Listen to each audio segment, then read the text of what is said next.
পুলিশি সক্রিয়তায় বাজেয়াপ্ত বিপুল মাদকদ্রব্য নবব্যারাকপুরে। বিগত কয়েক মাস যাবৎ নিউ ব্যারাকপুর থানার অন্তর্গত বিলকান্দা লেলিনগড় এলাকায় অভিযান চালিয়ে প্রচুর পরিমাণে মাদক দ্রব্য গাঁজা বাজেয়াপ্ত করল নিউ ব্যারাকপুর থানার পুলিশ। এদিন গোপন সূত্রে গাঁজার সরবরাহের খবর পাওয়ার পর নিউ ব্যারাকপুর থানার ভারপ্রাপ্ত আধিকারিক এসআই আশিস কুমার ওঝার নেতৃত্বে একটি বিশেষ দল গঠন করা হয়।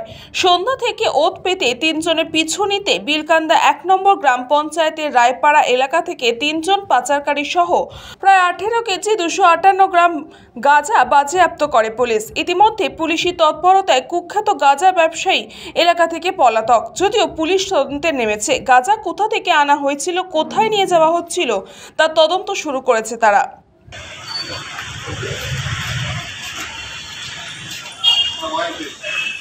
ব্যুরো রিপোর্ট, নিউজ পঙ্গ টাইম।